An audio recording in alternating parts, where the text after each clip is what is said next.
Purihin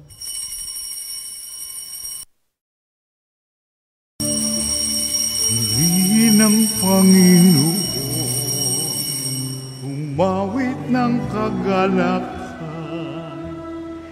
at tugtugin ang gitara at ang kaaya-ayang lira. Ipan ninyo ang trumpeta sa ating pagkabagabag.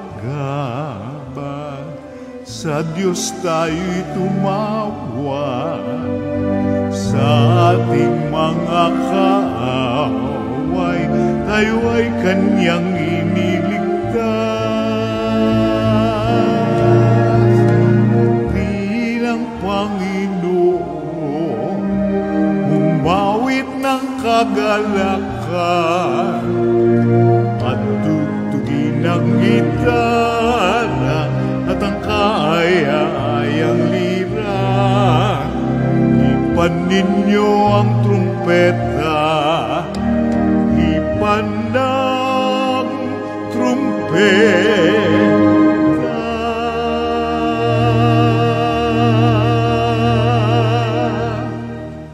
Sa ngalan ng Ama at ng Anak at ng Espiritu Santo. Amen. Ang pagpapala ng ating Panginoong Hesukristo, ang pag-ibig ng Diyos Ama, at ang makikipagkaisa ng Espiritu Santo, naway sumainyong lahat. At sumaiyo rin. Mga kapatid, tinipon tayo bilang mga kaanib na angkan ng Diyos, kaya dumulog tayo sa maawaing Panginoong nagpapatawad ng lubos. Sinugong tagapagpagaling sa mga nagsisisi, Panginoon, kaawaan mo kami. Panginoon, kaawaan mo kami. Dumating na tagapag-anyayang mga makasalanay magsisi, Kristo, kaawaan mo kami. Kristo, kaawaan mo kami. Nakaluklok ka sa kanan ng Diyos Ama para ipamagitan kami. Panginoon, kaawaan mo kami. Panginoon, kaawaan mo kami. Kaawaan tayo na makapangyarihang Diyos, patawarin tayo sa ating mga kasalanan at patnubayan tayo sa buhay na walang hanggan. Amen. Manalangin tayo. Ama naming makapangyarihan, ang pananampalataya, pag-asa at pag-ibig namin ay iyong dagdagan at gawin mong mahalin namin ang iyong mga kautusan upang sa mga pangako mo kami maging dapat makinabang sa pamamagitan ni Jesucristo kasama ng Espiritu Santo magpasawalang hanggan. Amen. Pagbasa mula sa sulat ni Apostol San Pablo sa mga taga-Efeso. Mga kapatid, pasakop kayo sa isa't isa, tanda ng inyong paggalang kay Kristo. Mga babae, pasakop kayo sa inyong asawa tulad ng pagpapasakop ninyo sa Panginoon. Sapagkat ang lalaki ang ulo ng kanyang asawa tulad ni Kristo na siyang ulo ng simbahan ng kanyang katawan at siyang tagapagligtas nito. Kung paanong nasasakop ni Kristo ang simbahan, gayon din naman ang mga babae dapat pasakop ng lubusan sa kani-kanilang asawa. Mga lalaki, ibigin ninyo ang inyong asawa gaya ng pag-ibig ni Kristo sa simbahan. Inihandog niya ang kanyang buhay para rito upang ang simbahay italaga sa Diyos matapos linisin sa pamamagitan ng tubig at ng salita. Ginawa niya ito upang maiharap sa kanyang sarili ang simbahan, marilag, banal, walang batik at walang anumang dungis o kulubot. Dapat mahalin ng mga lalaki ang kani-kanilang asawa tulad ng sarili nilang katawan. Ang lalaking nagmamahal sa kanyang asawa ay nagmamahal sa kanyang sarili. Walang taong namumuhi sa sarili niyang katawan, bagkus ito'y pinakakain at inaalagaan, gaya ng ginagawa ni Kristo sa simbahan. Tayo'y mga bahagi ng kanyang katawan. Dahil dito, Iiwan ng lalaki ang kanyang ama't ina at magsasama sila ng kanyang asawa at sila'y magiging isa. Isang dakilang katotohanan ang inihahayag nito. Ang kaugnayan ni Kristo sa simbahan ang tinutukoy ko. Subalit ito'y tumutukoy rin sa bawat isa sa inyo. Mga lalaki, mahalin ninyo ang inyong asawa gaya ng inyong sarili. Mga babae, igalang ninyo ang inyong asawa. Ang salita ng Diyos. Salamat sa Diyos. Mapalad ang sumusunod na taong may takot sa Diyos. Mapalad ang sumusunod na taong may takot sa Diyos. Mapalad ang bawat tao na sa Diyos ay may takot. Ang maalab na adhikay sumunod sa kanyang utos. Hindi siya magkukulang sa anumang kailangan. Ang buhay ay maligaya't uunlad ang kanyang buhay. Mapalad ang sumusunod na taong may takot sa Diyos. Sa tahanan, ang asawa'y parang ubas na mabunga, bagong tanim na olibo sa may dulang ang anak niya. Mapalad ang sumusunod na taong may takot sa Diyos. Ang sinuman kung ang Diyos buong pusong susundin, buhay niya ay uunlad at laging pagpapalain. Mula sa Siyon, pagpapala nawa ng Diyos ay tanggapin at makita habang buhay pag-unlad ng Jerusalem. Mapalad ang sumusunod na taong may takot sa Diyos. Magsitayo po ang lahat. Alleluia, Alleluia, kami ay gawin daan ng iyong pag-ibig, kapayapaan at katarungan. Alleluia. Sumainyo ang Panginoon. At sumaiyo rin. Ang mabuting balita ng Panginoon ayon kay San Lucas. Papuri sa iyo, Panginoon. Noong panahong iyon, sinabi ni Jesus, "Ano ang katulad ng paghahari ng Diyos? Saan ko iahambing ito? Katulad ito ng isang butil ng mustasa na itinanim ng isang tao sa kanyang halamanan. Ito'y lumaki hanggang sa maging punong kahoy at namugad ang mga ibon sa mga sanga nito." Sinabi pa ni Jesus, "Saan ko itutulad ang paghahari ng Diyos? Katulad ito ng libadurang inihalo ng isang babae sa 3 takal na harina, ano pat umalsa ang buong masa." Ang mabuting balita ng Panginoon. Pinupuri ka namin, Panginoong Hesukristo. Isang magandang umaga po sa inyong lahat. Tayo po ay binibigyan ngayon ng 2 talinghaga sa kung paano natin mas mauunawaan o kaya naman mas mararanasan ang paghahari ng Diyos. Napaka-simple na pamamaraan na ibinigay ni Jesus, mga bagay na ginagamit ng tao, mga bagay na pangkaraniwan sa pang-araw-araw na pamumuhay natin. Sabi nga, gumamit ng isang butil ng mustasa, ganun din naman, gumamit siya ng libadura na inihalo sa harina para makagawa ng tinapay. So yung mga katiting, gapatak, gatuldok na mga bagay ay mas makikita natin at mararanasan ang paghahari ng Diyos.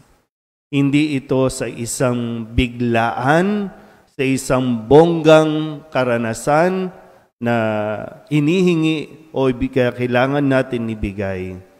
Paghahari ng Diyos ay mararanasan natin sa mga simple at payak na mga bagay, mga ginagawa.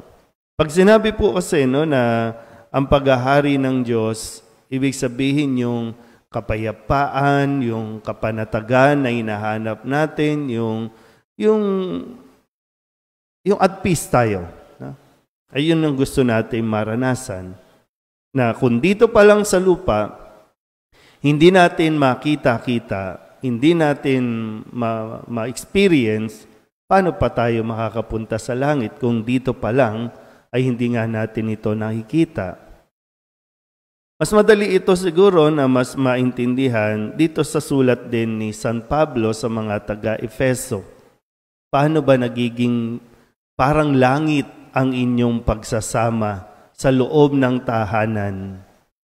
Kailangan ba laging instant millionaire? Kailangan ba laging malaki ang pera? Kailangan ba talagang malalaki ang bahay? Paano ba nagsisimula ang paghahari ng Diyos sa loob ng tahanan? Kayo ba, na-feel nyo ba na parang ayaw na ninyong tumira sa isang bahay? O kaya naman, ang mga kabataan mas gustong tumambay sa labas kaysa sa loob ng tahanan? Bakit kaya? Minsan, aanin mo yung malaking bahay kung ayaw naman talagang tumira dyan. Anong problema? Nasa simpleng pagpapasakop. Doon nagsisimula yung kaligayahan, yung sarap na magkaroon ka ng isang pamilya na nasa loob ng tahanan. Sa mga mag-asawa po na naririto, kamusta po?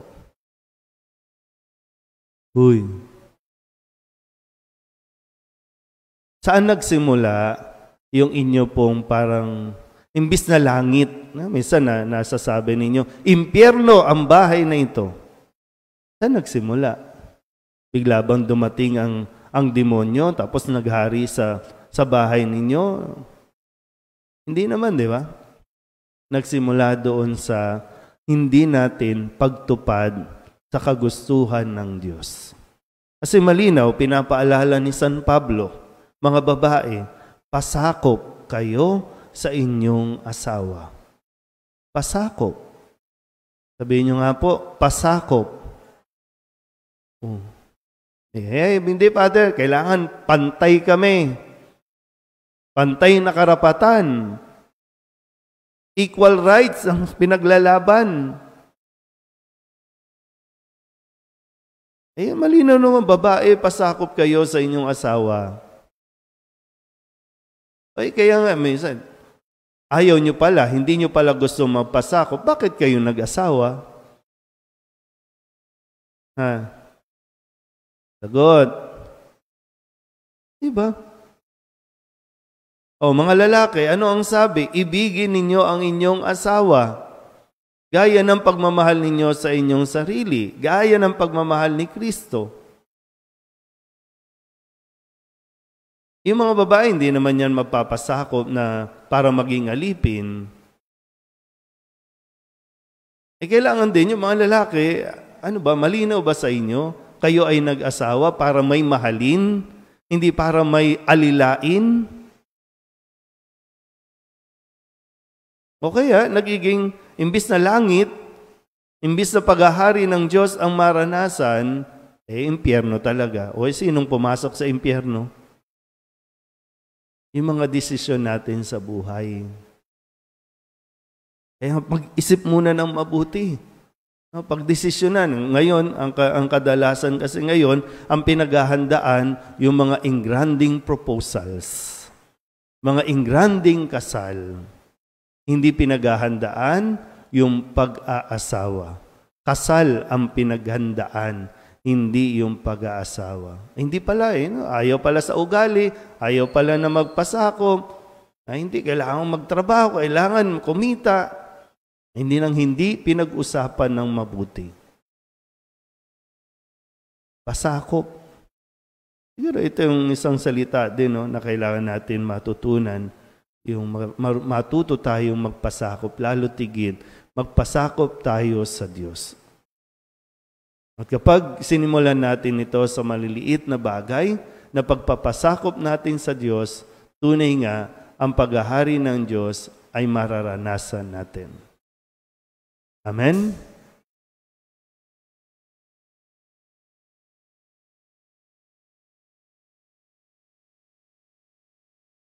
Tulad ng isang malaking puno na mayroong mayabong na mga sanga o tulad ng butil na matahimik na lumalaki, gayon din ang paglago ng kaharian ng langit.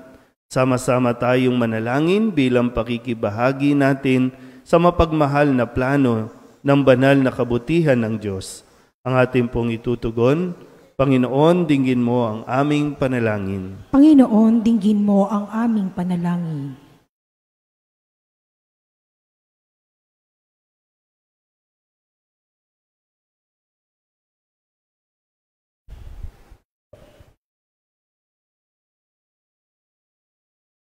Ang simbahan naway patuloy na umunlad sa pamamagitan ng pagtanggap at pagbabahagi ng kaligtasan sa mga kultura at mga pinahalagahan sa buhay.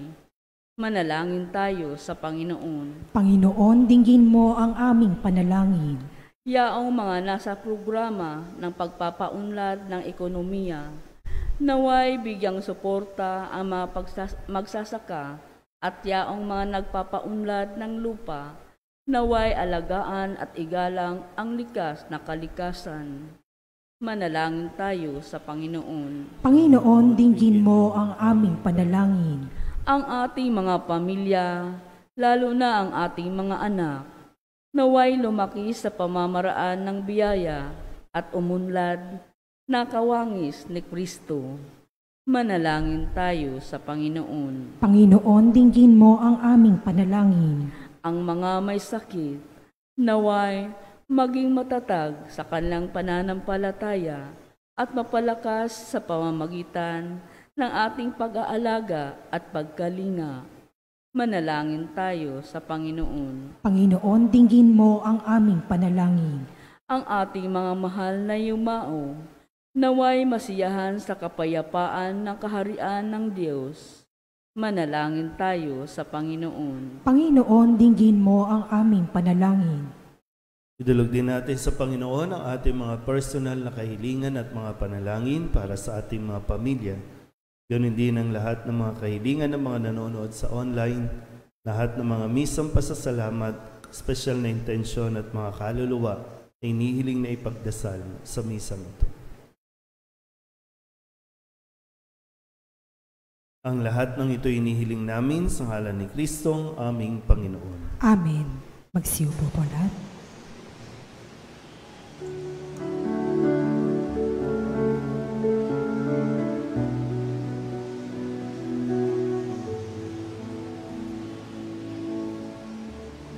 Alay namin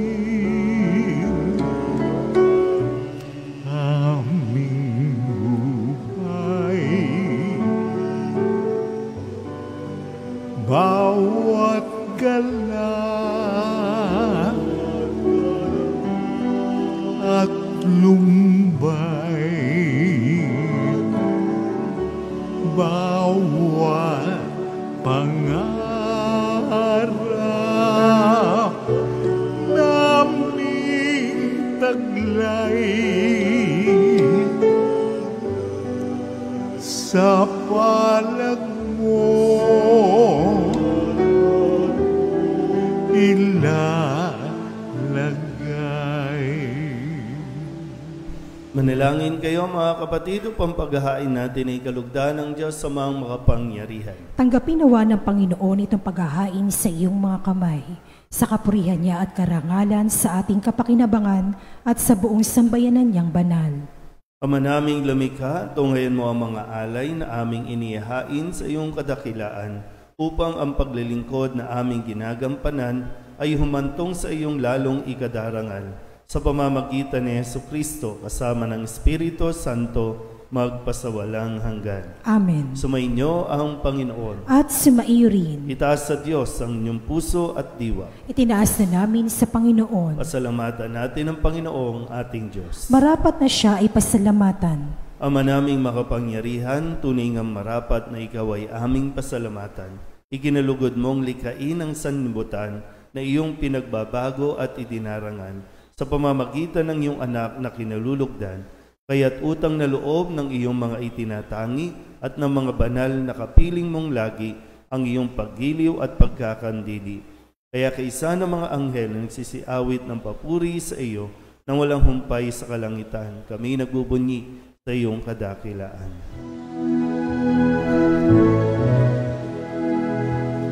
Santo, Santo, Santo, Panginoong Diyos ng makapangyarihan, napupuno ang langit at lupa ng kaluwalhatian mo.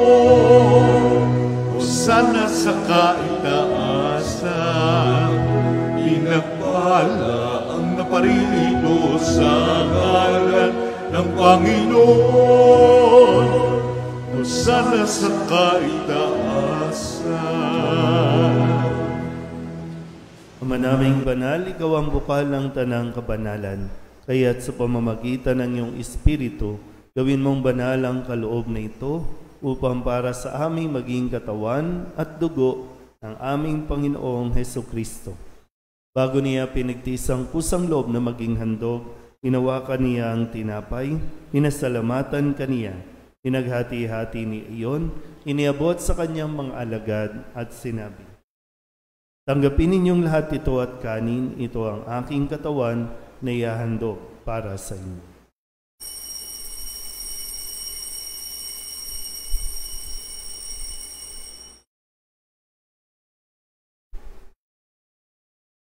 Kaya hindi naman ang matapos ang hapunan, hinawakan niya ang kalis, muli kaniyang pinasalamatan. Iniabot niya ang kalis sa kanyang mga alagad at sinabi, tanggapin ninyong lahat ito at inumin. Ito ang kalis ng aking dugo, ng bago at walang hanggang tipan. Ang aking dugo na ibubuhos para sa inyo at para sa lahat, sa ikapagpapatawad ng mga kasalanan. Gawin ninyo ito sa pag-alaala sa akin.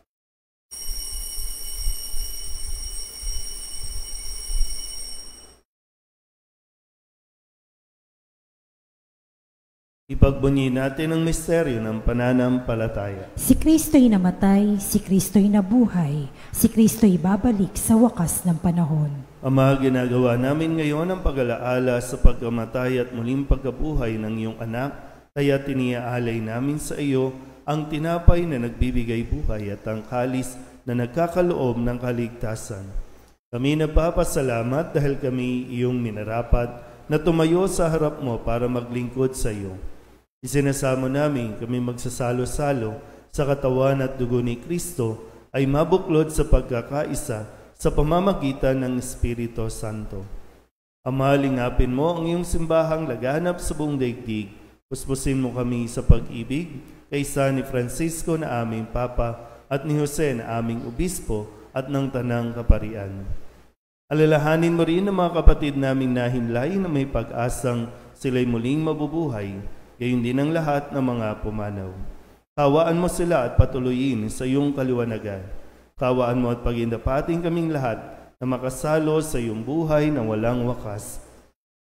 Kaysa ng mahal na Birhen Maria na ina ng Diyos, ng kabiyak ng puso niyang sa San Jose, kaysa ng mga apostol at ng lahat ng mga banal na namuhay dito sa daigdig ng kalugod-lugod sa iyo, may pagdiwang nawa namin ng papupuri sa ikararangal mo sa pamamagitan ng iyong anak na aming Panginoong Hesukristo.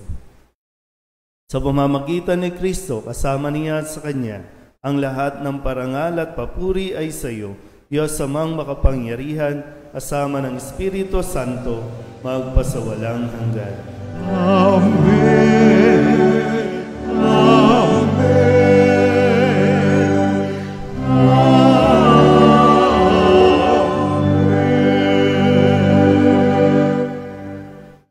Buong kababaan loob tayong tumawag sa ating Panginoon ng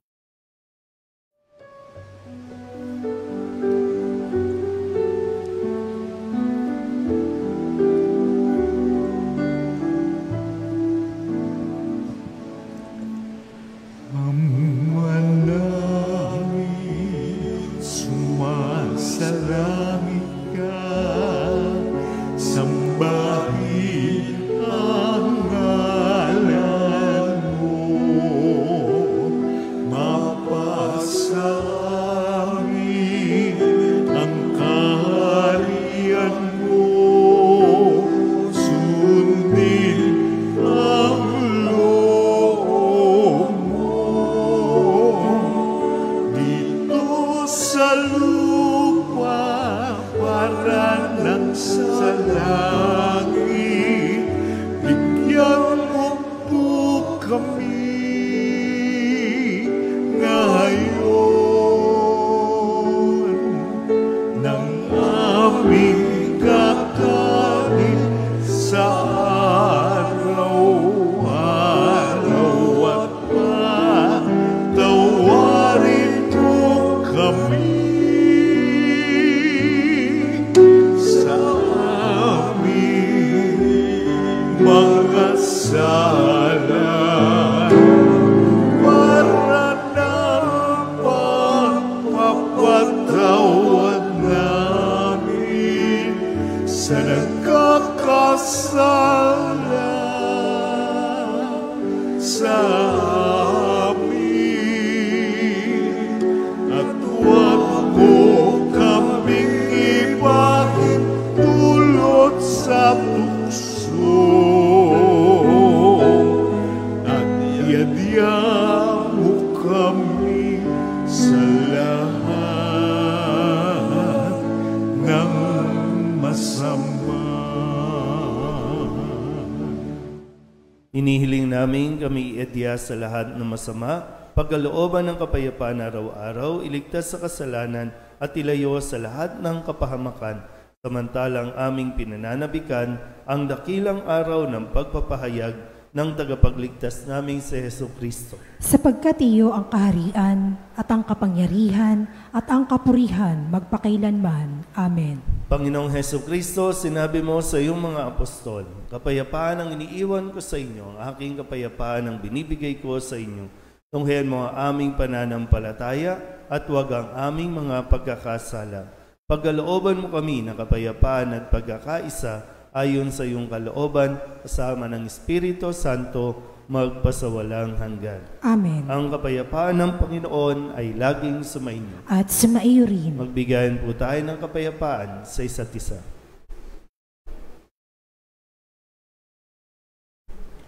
Kordero ng Diyos na nag-aalis ng mga kasalanan ng sanlibutan, maawa ka sa amin. Kordero ng Diyos na nag-aalis ng mga kasalanan ng sanlibutan, maawa ka sa amin. Kordero ng Diyos na nag-aalis ng mga kasalanan ng sanlibutan, ipagkaloob mo sa amin ang kapayapaan. Magsiluhod po ang lahat.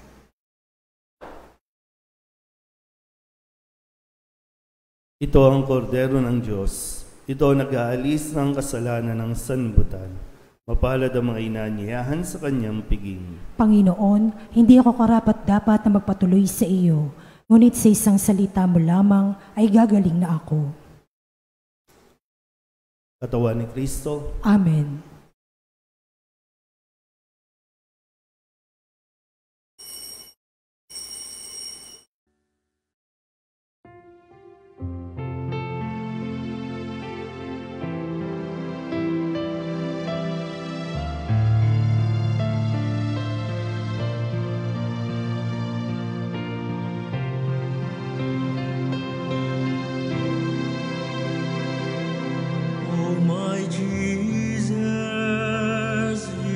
Said, truly I say to you, ask and you will receive, seek and you will find, knock and it will be opened to you. O Sacred Heart of Jesus, tender and loving to your people, have mercy on us, have mercy on us. I put all of my trust in you. Oh my Jesus, you have said, truly I say to you, if you ask anything of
si Jesus ay nariyan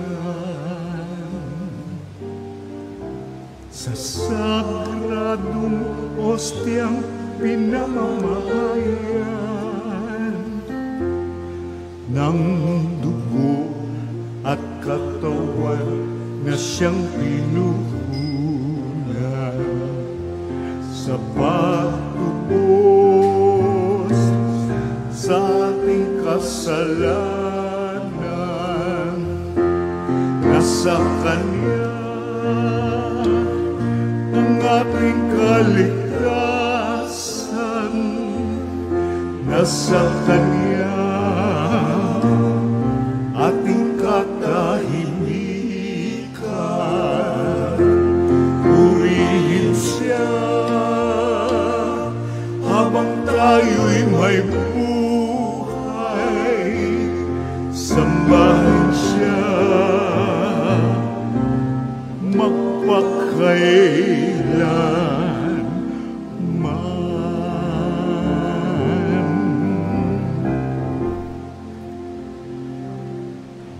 Manalangin tayo. Ama naming mapagmahal, maging lubos nawa ang aming pakikinabang sa tinanggap namin sa piging mong banal, upang ang aming ginaganap ng lantaran ay siyang aming makamtang tunay sa pamamagitan ni Jesucristo kasama ng Espiritu Santo magpasawalang hanggan. Amen. Sumainyo ang Panginoon. At sumaiyo rin. At pagpalain kayo ng makapangyarihang Diyos, Ama at Anak at Espiritu Santo. Amen. Tapos sa banal na misa, humayo tayo sa kapayapaan ni Kristo. Salamat sa Diyos. Magandang umaga po. Magandang umaga po, Father. Morning po.